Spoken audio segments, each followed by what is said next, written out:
Well, you know what? That's what happens when you let your grandmother watch QVC TV all day. She's gonna buy all the fucking weird shit that's on the TV. You know? Next time, give it loud everybody for Anthony Eugenio. We're gonna have next time. Very funny. Wayne Russell, everybody. Welcome to the Open Mic Pain with Anthony and Wayne podcast.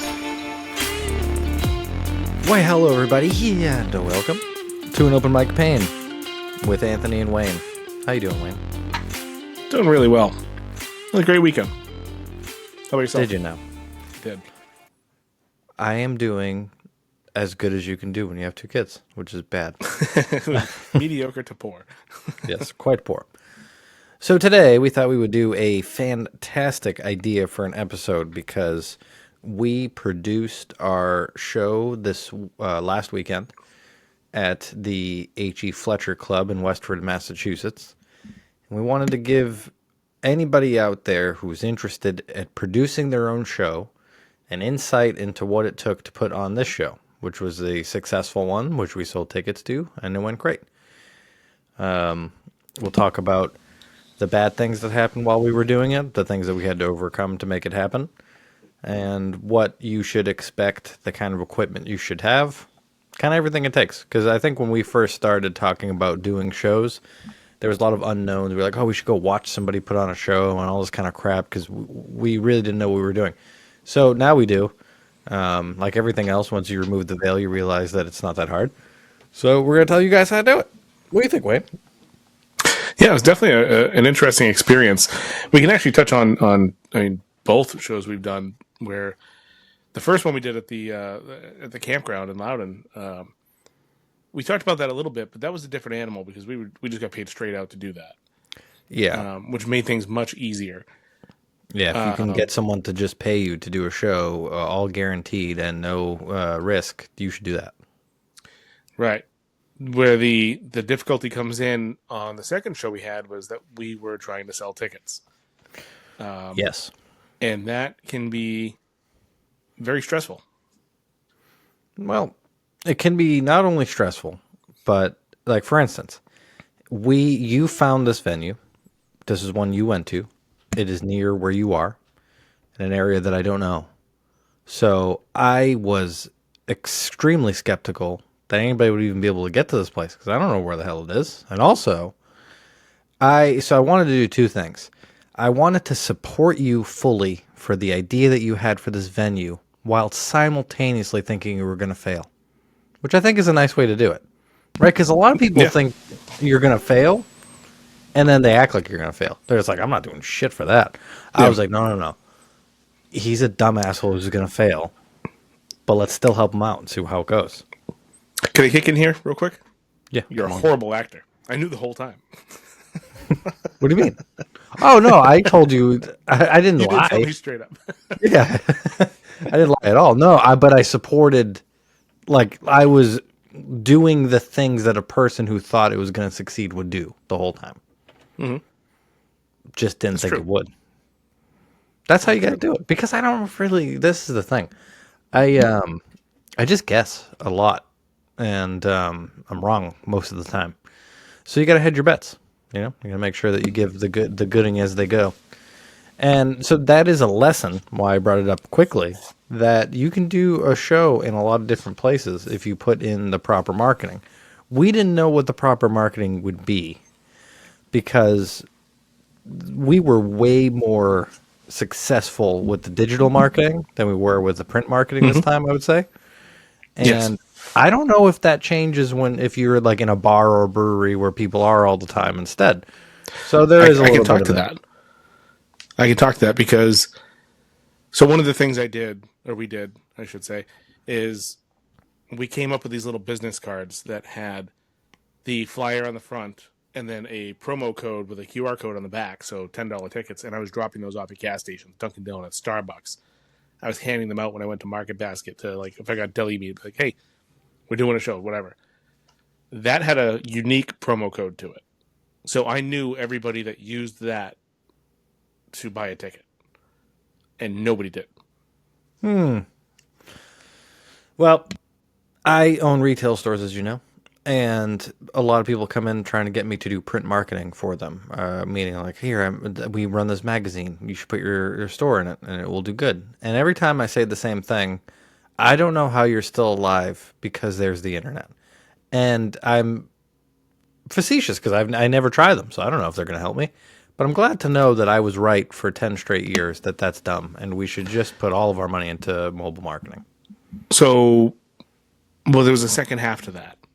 Uh-oh. So I did also drop some of those off at the venue along with a bunch of posters. And I did not know. I assumed they did not sell any tickets because they were QR codes on the back for scanning for tickets. The venue thought those were the tickets. So they sold like 15 tickets for us, cash, without using promo codes. But just from people that they know. They run like a bike night there, and they had people that are part of their club there and their friends. So we ended up with somewhere between 15 and 20 tickets. When I walked in, the lady's like, "Hey, I have some money for you." I was like, "For what?" She's like, "We sold a bunch of tickets." I was like, "Oh shit!" So we went from having what we thought was like 50 people to 70 tickets sold. So I think the physical, if you're advertising in the place it's going to be, I think might be the way to go. Yeah. But trying to go physical elsewhere didn't seem to pan out this time around. Maybe we try it again at a different time. That's good to know. It's good to know. Yeah, that was an interesting way to see how that played out. So to me, I think now, if I'm giving advice to somebody on where to put a show, I think maybe the most important thing that you can say, since it's kind of up to how you market it, don't put a show where an established booker is already booking a show. That might be a good rule of thumb to go to. Because I do see a lot of competing smaller shows during the nights that like a really good person is putting on a nice show in that same town. And that you shouldn't do, because you're going to piss off the other established bookers to do that. Yeah, the only thing with that is you can't really tell. You know what I mean? Like we could have had another show in Westford, and we had no idea the other existed. You know what I mean? That's true, but with minor research, you can know, Jim McHugh's in Portsmouth on every Friday or Saturday night. You know that right. Mike Katrobis has, twice a month at different, so there's a lot of ones that are established. I mean, those right. ones, I know that you can't really tell if someone else does, but a lot of these guys are on schedule. Yeah. So I think we kind of jumped ahead a little bit. Let's start from the very beginning. I guess how we found this place. So we knew that we wanted to start putting on shows, get our feet wet, do one or two. The campground kind of fell in my lap. This one I ended up at a baby shower at this facility, this function hall, essentially this club. And I was like, this would be a cool place for a show. And this was before we were actually in the position to run our own show. But I talked to the lady at the bar, and I was like, "Hey, have you guys ever done comedy?" She goes, "Yeah, we did years ago. They always did really well. We haven't done them in many years, though." I was like, "All right."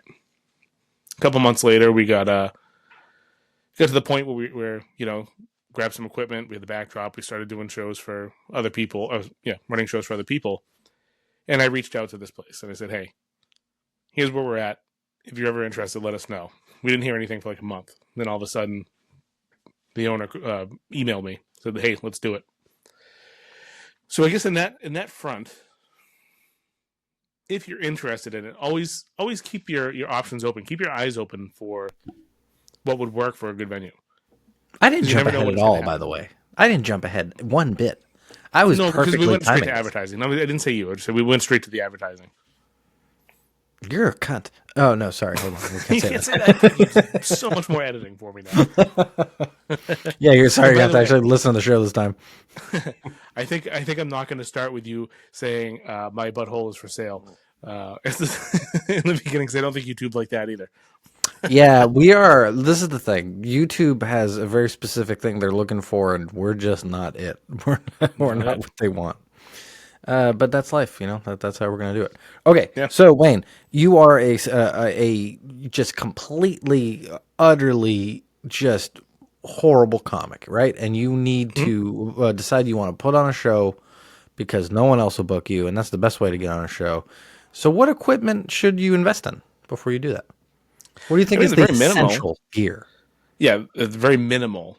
You need a PA and a microphone and a stand, right? I mean, that's the absolute minimum. I don't think that is. I think that you should not do a show if that's what you got. It depends I on what know you're people doing. do. I know people Yeah, do. I agree with you. I agree with you. But you I should don't have a think it's spotlight. ideal. You should have a spotlight as well. I'm calling that essential piece of equipment. It definitely adds a lot. It makes so much of a difference. I know some people up there are like, "Whoa, what are you talking about? You need a spotlight. I just do it in a room with the lights on. Go fuck yourself." That's dumb. Yeah, it really does highlight the action of the room. And kind of draws people. It draws the eye to you, right? Because there's nothing else to look at. It's pretty fucking pitch black, and you have just one thing lit up. So it definitely adds a lot to it. Yeah, there's. But the I spotlight's did. also expensive. I mean, how much was the spotlight? It was like $350. Right. So if you need to do a few, if you want to get a few under your belt without that and save up for it, I mean, that's understandable. Just know that everyone that you do without it is fake, and you are doing it for terrible reasons. So this is the thing. Here's what's important in a show. Like Wayne said, the attention has to be on the fucking person that's on the stage. You have to draw the attention there as much as you can. And a spotlight is the number one physical way to do that. Because here's the problem when you don't. You end up in a situation like, I'm not going to name the venue, but I did a venue twice. And the first time I did the venue, the lights were off, spotlight was on, doors in the room were closed, and it was a hot, good, very nice room. Everything was set up for comedy. And then unsuspectingly, they wanted to make it easier to serve food in there and drinks, and they also wanted to be able to see when they walked. So the next time they did the show, they did the spotlight off. They dimmed the light so that it was just the same thing around, and put an overhead light above us so that it was, there. And then they left So the you look like door. an angel. Exactly, look like an angel. And then they left the door open to the room so they can get in and out easier. Guess what that did? Not ruined it, but it killed the crowd because there's people walking on their peripheral. There's not a direct line of sight that they need to focus in on. So people get distracted. And the other thing that does is if you have some, we'll call it off-color material. Some people don't feel comfortable laughing at that when people can see them. And if it's dark in the room, they're going to feel more like, okay, nobody sees me laughing at this horrible dead baby joke or whatever it is. You know what I mean? Yes. So I think it definitely cultivates laughter as well. In that sense. Yeah, you want everybody to come together in the room, and in a way where they're coming together without actually physically having to look at each other and be in the moment like that. They need to be in the tunnel with you. So that's why I think it's key. Now, here's where I've seen people fuck up before too with spotlights. So spotlight is key. If the lights are off in the room, I've seen people say the venue wants me to keep the lights on, I'm still using the spotlight. And guess what that does? It just makes you look washed out like the angel, like Wayne said. And it really doesn't add much to the show to do that. It makes it harder to perform the show. You can't really connect with the crowd because the lights are on, so at least try to connect with the crowd if that's going to be the case that you go with. But yeah, make sure, know the venue, like Wayne said. Wayne talked to the person before we even got going in there, so we knew a little bit about what their expectations were and what they were trying to go with. But yeah, spotlight, PA, microphone, those are the bare minimums. You should have backups for everything. That's learned as the key. We break something at most shows. So know that that's going to happen. And then, yeah, that's really the beginning basics. What would you consider luxury? Luxury items that I have now, LED ball for timing would be one that we really like that I would consider a luxury since you can have the same show by using a cell phone. But we use a nice ball that we can change colors. We stole it from Cameron Morton at The Point, who stole it from Mike Tropes, who stole it from somebody else. So they're all the way down the line. I actually didn't use that at that show. I was Oh, standing yes. in the back. That's how much of a luxury it is. Yeah, yeah. One, I didn't have a good place to set it up, but two, I was just standing in the back anyways. I used my wife's camera to take some pictures and my pictures, and I was just like, I'm here. I was like, I'll just flash you from the very back of the room, and it worked out. No, that's good. So another luxury item that I have is real quick. I'll break down the types of PAs that exist. There are stick PAs, which are the standard speakers that sit on top of speaker stands, usually connect together via either a mixing board or a powered speaker, meaning they could just plug themselves into the wall. And then there's something called a line array speaker, which is a new design. It's they're very portable, and they shoot. They're single units that shoot out sound in 120 to 160 degrees or whatever, so they can get a whole room. Is the whole point of it, because of the angle disbursement. So I got an array speaker, so I can cover almost well every room we've been in so far. It's done fine. But I also bought a powered 15-inch stick speaker, so that's a luxury item again, which is a side speaker that I have that I can run off of my main speaker and add sound to the back of a room, a really big room. I can pair it with the speaker that I have. And I also, because of that backup microphones, backup stand, and a supplemental spotlight we're going to be getting, Amazon, $75, something that just get you through if you need it. And that, again, another luxury item there. But it mostly comes down to, a stage, right? That's a luxury item that we want to have that you Portable don't. stage. Yeah, portable stage that you don't need. But it was amazing. We're looking at ones that are 2 foot by 4 foot sections that we're trying to get in that you can stack together. So the idea would be have 3 to 4 of them. Super fucking expensive. But put a skirt on that thing, nice backdrop behind you, you got a great show. I Something was that going we with have. backdrop. I Yeah. I want to say a backdrop is a luxury, but I almost feel like it's a necessity. You can just get a cheap black one, but Yep. we've done some shows in front of some horrendous things behind us, and that can be distracting too. You get like a janitor's closet with for whatever sticking out of it. It's true. The only reason why I didn't call it essential is because there are rooms that you don't use a backdrop in, just Correct. because the rooms are good. So you don't technically need one, but at the same time, Wayne's correct. $28 on Amazon to get black curtains, and it's whatever within that range to get a rod to hold them. So yeah, definitely at least do that.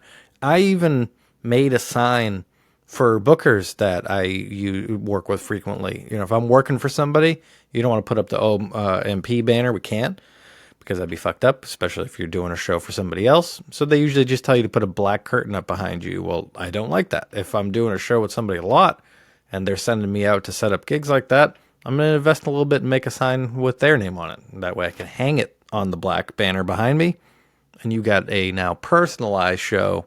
Adds good character. People know what they're looking at. So, all that being said, you find the venue. You negotiate. Well, we're going to get to negotiation, but you get to the point where you go, this could be a venue for comedy, meaning you go, I want to sell up to X amount of tickets. You think you can do it. The venue can support it. They need a PA. You have it, or they have a PA. You don't. So all those things are what you need to work into play. I do think that getting yourself a PA and opening your horizons to every venue that's be possible, not just one that is designed already to handle comedy, is huge, because you got a big negotiation advantage when you have the ability to bring the show to somebody, because you're giving them something that they couldn't make on their own. Yeah, definitely. It's definitely a excuse me. It's a give and take there. You're bringing a high quality production, a high quality show, and in turn, they're offering you a place to do it. And in the end of the day, you both just want to make a little bit of money. Comics just want a good crowd to tell jokes in front of. I don't know how many comics we know are out there trying to make a living off it right now. But even us, if we just broke even, that would have been great, because we just had a nice crowd. And for the venue, they just want beer money or food money or whatever. For the most part, most of it. Well, that's what we need to get to next, is because you need to decide how you're going to structure the business of your show. There's a lot of ways to do it, and there's no right answer to how they're done. So as we told you, the first show we had was I don't want to call it ideal, because you do have the potential to make a lot more money if you sell tickets yourself. Mm-hmm. But getting hired to do a show should be up there on your priority list, because they will give you, let's say you want to hire a headliner. They'll give you $850, let's call it. Let's just say that number. because you want to pay a headliner anywhere between $250 and $300. You want to pay a feature anywhere between $150 and $200. You want to pay a opener anywhere between $75 and $100 if you're doing a standard show. So think about the money that you would need just to invest into the talent to it. So make sure you get at least that from the person that you're going for if you're doing a hired show. Now, outside of that, kind of a polar opposite direction, which is you sell all the tickets, venue keeps all the money that they make from the food and the drink sales. That's a nice happy medium. Risk is given to everybody. If you don't sell tickets, they don't make money. If you don't sell tickets, you don't make money. So that's a standard one. Risky as fuck, though. If you're doing this as a full-time job, I don't know how many of those I would do, because if you have a couple stinkers in a row, you can really tank yourself. Yeah. I think that's key too when you're looking for a venue. Like when you get into the negotiation phase, you want to make sure that they're on board. I can't tell you how many shows that we've done where we walk in and there's no sign for the show that we're walking into. It's like, how is there not some sort of advertisement in this facility saying that this is going to be happening? You know what I mean? Yeah. We lucked out where the venue we were working with said, yes, we're going to do that. And they did it. And they did it very well. I was about to say, that's what they sold 30% of the tickets, essentially, you know? Not only that, but they, I noticed that all, like, the entire time, months out from us doing this show, at least a month, they were posting about it on their page. Yep. And I saw them post it a bunch of times. I saw them repost everything that you put out there or I put out there. And I saw when I walked into the venue, 3 posters of it hanging up. I know that you put those up, but still the fact that they kept them up. I didn't put them up. Oh, they put those up? They did that. Oh, yeah, but still, you know, incredible partner that we got there. So that's key. Yeah. You know, you got to really work with people that want to do that kind of stuff with you. But you can finagle, right, Wayne? Like, what if, what's a way that both venue and promoter share in ticket sales? How would that usually work? For me, I mean, in my head, I would say if the venue wanted some of the ticket sales, I mean, I would want some of the bar, right? You would think. Or I would want them to handle the tickets and the marketing. Yeah, that's usually how, if they pay you outright, it will go. You know, in the beginning, they're going to handle the tickets and marketing. So more my point would be, like, for instance, something that's very common that you can do is negotiate what you call a guarantee, which means that maybe they don't just hire you for the show, but they guarantee you a certain amount of money so you can, let's say, hire a headliner. So a common deal would be, all right, here's what we're going to do. We're going to give you $300 up front to come do this show. That's enough for you to hire a headliner at least and get some of the risk off of you. In return, we want 30% of the tickets. And we keep the bar and you keep 70% of the tickets and you get $300. So look at that as a way where you can mitigate your risk. Definitely, if you sell a lot of tickets, they make extra money. And if you make under amount of tickets, you saved yourself a little bit of loss. So I see those quite a bit. That's a great way to do it. I like that one a lot. That would be what I would go for as much as I possibly could if I was doing volume shows, as many as I could. And you do, like, if you just do easy math here, if you did $10 tickets and you sold 100 tickets, you know, and you have $1,000 of revenue and it costs you $500 for talent, you made $500, motherfucker. So $500, if you did a show, 2 shows a week, you know, really quickly here, you're talking about an amount of money that is pretty good. You can put yourself an extra $1,000 in your pocket. It's $50,000 a year if you're just doing 2 shows a week. And we know promoters that do 8, 10, 12 shows a week. So there's money to be made. So knowing your negotiations up front are very important. Because let's say that you take all the risk and you don't promote the show well and you hire a headliner for 5 shows in a row. That eats up all your money because you only sell 10 tickets in each one. Well, you're going to bankrupt yourself. So that's why, tippy, have money in your bank account in order to, like, when we did the show, we have, from all of our gigs that we've done and things that we put together in our joint account, had enough money to pay for the entire show if we didn't sell a whole ticket. So we were ready for that. That is key too. You don't want to fuck yourself before the show starts. Yeah, absolutely. So, booking the talent. How do we go about that? Well, you got to decide one of 2 things. Are you going to be a showcase show? Are you going to be a headliner show? Showcase. We normally pitch that to the venue.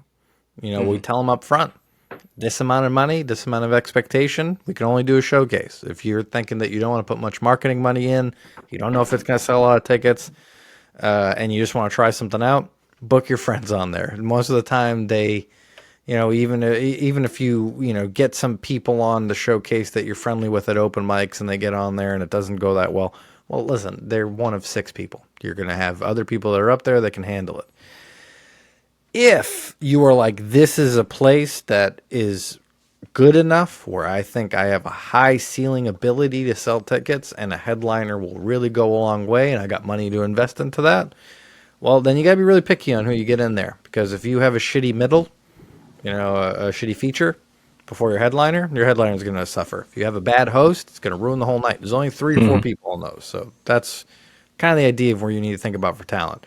I think for showcases, you should showcase local talent. Meaning, Yeah. I'm not going to be on you if you got somebody on there that is maybe a little bit less professional at what they do, but they're working on it and you see potential in them. It's always good to do at showcases. But for real shows, come correct. Yeah, I agree with that. I mean, for us, we at this particular one, we did a showcase. There was a reason for that. We had the choice to do that. And I think some of it was a little bit of the uncertainty of a smaller town and how it would perform. Showcases are less expensive to run, so we tested the waters with that, and it worked out really well. But we chose the talent from, like Anthony said, the people that we know, the people we've worked with, that we have seen. We've seen their chops and what they can do, and we try to get a good variety. Yeah, and Jacques and Justin are. I want to separate them in the conversation a little bit from everybody that we had on there because they're kind of like original gangsters of the fucking OMP world. And I think that if you're running a production company, I get business is number one. So you should always think about that when you're putting on shows, blah, blah, blah. Never make it personal. But for me, it's kind of personal. I want to have my friends on the shows or why do the shows. You know what I mean? So I don't, if we're going in Lowell 3 times a week, you're not going to book the same people on the shows. You have to keep them crazy. But we're a traveling band, baby. We can go anywhere with these guys. So we are going to, when you see these lineups up there, you're going to see some familiar faces on a lot of them because we want to hang out with people that we want to hang out with. However, the majority of our lineups, we do want to rotate in people that are catching our eye. For instance, Kaylee Krenzer. We booked for another booker, and we booked on our show here because we think that she's an emerging talent that's very good, and she is really stepping up around. We see her hitting the pavement, grinding hard. Deserves to be on the show, working hard on it. We had Chef Phil on the show because not only is Chef, a Boston area guy who's got a lot of connections to it, but I worked with him at the South Shore Comedy Clash, and I thought that he was the funniest person there, in my opinion. I really thought that he just annihilated the room that night. And he's just a great dude. So, again, another piece of person that we'd want to showcase in. The only person on there that we had that was probably not worth showcasing was Jacques, because he's a huge piece of shit. But besides that, I think everybody else was well deserving of it. Yeah. Yeah, I'd agree with that. Carlos was on there as well. We talked last week because. Yeah. Well, I wanted to hide Carlos's name because I was supposed to do the show. Wayne was on it, and I was on it. So the reason why you book your own shows, folks, is because you want to get on some fucking shows, and it's not rocket science to book nice halls and venues, and you can get really nice shows that you make yourself. So, if you're having a hard time getting booked, this is an avenue where you can get yourself out there. Also, pro tip, saves you money on talent when you book your fucking self. So because we're a 2-man band, we're going to put each other on our shows. So 1, we can save that money, and 2, we can get experience. We can move ourselves throughout the lineup. Maybe we want to feature one night and you as a prospective booker go, you suck, don't feature. Well, we're the bookers here and we can suck featuring if we want. So all those reasons why you want to do it for sure. But Anthony had to pull out of the show again. And he pulled out a Loudon. I pulled out a bolt, Wayne. I'm a pull-out expert. Did. It's all right though. It's all right. Well worth it. The experience Yes. is Well, so the first time when we did Loudon, I won I won a position in the comedy clash. The first loser, second, but it came with a show with Steve Sweeney, so I had to do that, and I happened to fall on a Loudon night. Steve Sweeney's an animal. I got another show with him because of that. So well worth the trip. And this time, week of, I got asked to do a show with Christine Hurley. You guys heard that last week. It went fucking great. She was awesome. She's the salt of the earth. I think that she is the best. I don't know anybody. This is hyperbole, maybe, but I don't even think it is. I don't know anybody that's as talented as her that's doing stuff out here right now like that. Like, I watch Christine go, like her act, and I'm like, this should be on Netflix. That's how fucking good it is. But yeah, she destroyed. Did great. Worked with Matt MacArthur for the first time. He was very funny. And then, I worked with him Paul down in Milford, Mass on April Fool's Day, I think it was. You were at that show. I think you had to take off before he went up, but I remember him being extremely funny. He was so a super funny. nice dude, too. Yeah, he his closer really had me rolling around. It was very funny. But yeah, that was a fantastic show. It does suck to miss your own show, but I was talking to Pat Collins that night because he runs Pat Collins comedy events, Collins comedy events, and he said that it's most of the time he puts on a show, he is doing another show. It's just it's good to have multiple shows going on in a night. It really is because you kind of get an experience out of both ways. We were able to highlight another local comedian that we love, Carlos Z, taking my spot, doing better than I would do. He's just 6-inch taller version of me. So good for him. And he crushed. He did incredibly well. Everybody did very well. I said this, we had a little group chat for everybody. And I had a good group of people from work, probably like 15 different people from work and their spouses, whatever. And when I went into work yesterday, it was the talk of the day. Everybody was talking to me about it. Everybody had a different comic that was their favorite, so everybody got a spotlight in somebody's eyes that night. It was incredible. You don't get that very often. Usually it's like, hey, this guy was awesome. But everybody had a different favorite. I know, yeah, we didn't really have, at least that I heard, nobody really stepped in it. That happens on most shows where you're just like, I did not connect, and I made the crowd angry for my portion. Everybody crushed. So that was a really cool experience to get that under our belt. One that we took a huge risk on, and by we, I mean you, because I was like, sure, man, I love you, but you're going to fail. And you did not fail. You crushed. So another good tip is to have a partner named Wayne, who's so fantastic. Well, I appreciate that. No, it was a lot of work. We learned a lot. Going back to the marketing thing, I definitely think, like you said, the digital marketing is where 95% of the tickets we sold came from. Yeah, we're talking boosting sponsored posts on Instagram and Facebook, folks. So that's mainly what I think is the. Yep, there was that, and I was also posting on the different community boards and stuff, though. But we really saw an uptick in the last 5 days when we did the boosted Facebook and Instagram posts. Yeah, another thing too is I think most people are going to get if you put up a show and you put it up 2 months before it goes, you might be discouraged for the first month and a half about your ticket sales. So that's really normal for it not to sell well until the week of the show or the week before the show. So just keep that in mind. That's something I probably wouldn't even post it before 3 weeks out. We sold 3 tickets like the first week we posted it. And funny, those 3 people actually didn't show up. I did not know that, really? Yeah, I didn't tell you that. Yeah, those are the 3 tickets. 3 of the tickets that didn't show up. We did have a couple other tickets that were sold by the bar. The people were on their way. They went out to eat early, and one of the people got sick, so everybody decided to just not go. I would have told that guy, "Go fuck yourself. Go home. I'm going to see some comedy." But yeah, the whole group decided to call it quits for the night. But so even with the missing tickets, we had like 65 people there in total. But well, you know what? That's what happens when you let your grandmother watch QVC TV all day. She's gonna buy all the fucking weird shit that's on the TV. You know, she's gonna put her phone and credit card in. She's just gonna buy shit. And so we got lucky posting our show so far in advance because people's grandmothers, of course, accidentally probably bought tickets to our shows, and of course they didn't show up. But we'll take that money. Yep, absolutely. All goes to the greater So- good. The next one.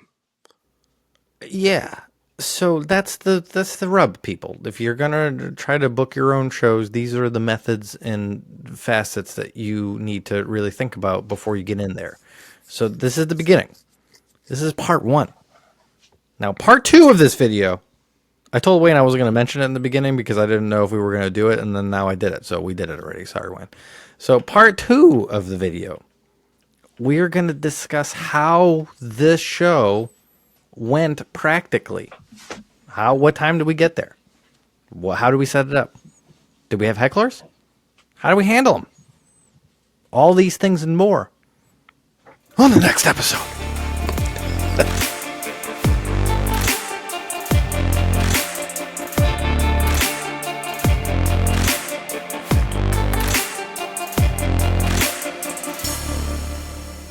He's a dumb asshole who's going to fail, but let's still help him out and see how it goes.